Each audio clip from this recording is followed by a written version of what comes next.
5 dugaan alasan konyol JIS dilarang diutak-atik oleh pendukung Gubernur Seiman.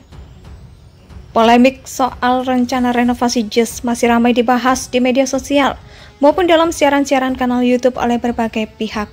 Mulai dari netizen awam hingga yang katanya pakar sepak bola sekelas PK, inisial saja ya, pun ikut berkomentar dengan opini yang terbelah. Ada yang menolak renovasi, ada yang netral, dan ada yang mendukung penuh karena menganggap bahwa memang JIS perlu direnovasi. Kebanyakan penolakan datang dari pendukung Anies, juga kader partai di mana Anies sekarang masih mendapatkan buatnya pres karena didukung oleh 3 partai.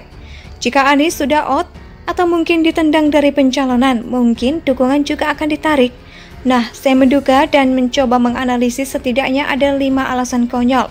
Biar pas 2 tambah 1 tambah 2. Kenapa penolakan renovasi JIS ini marak disuarakan? Dengan gol.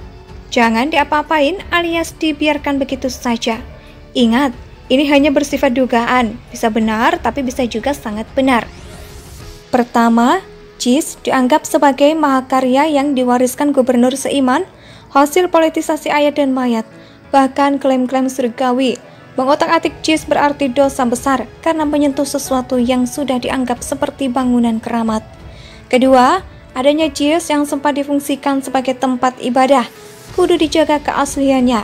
Jangan sampai disentuh, apalagi dibongkar oleh rezim yang dianggap korup, tidak adil dan zolim kepada segelintir umat pendukung ex-gubernur Soleh dan Seiman.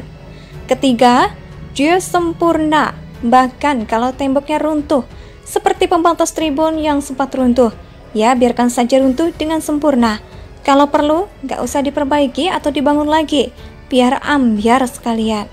Keempat, karena JIS akan direnovasi oleh pemerintahan Jokowi, seandainya yang melakukan itu misalnya ketika Anies masih berkuasa dengan donasi dana dari pemerintah Yaman, maka ceritanya akan lain dengan yang sekarang.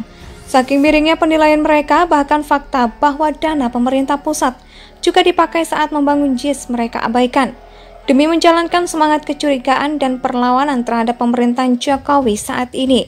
Kelima, karena alasannya dicari-cari dan dibuat-buat, karena logika yang aneh dan penilaian yang sudah tidak objektif lagi.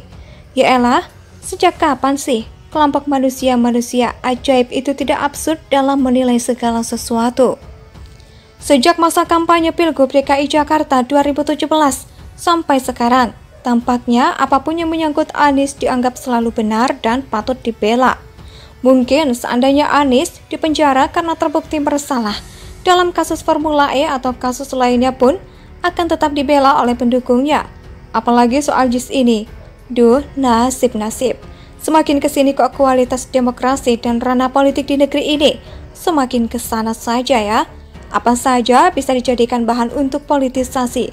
Bahkan sesuatu yang baik sekalipun dituding alasan politisasi, termasuk urusan agama dan hal-hal yang berbau surga. Ngenes.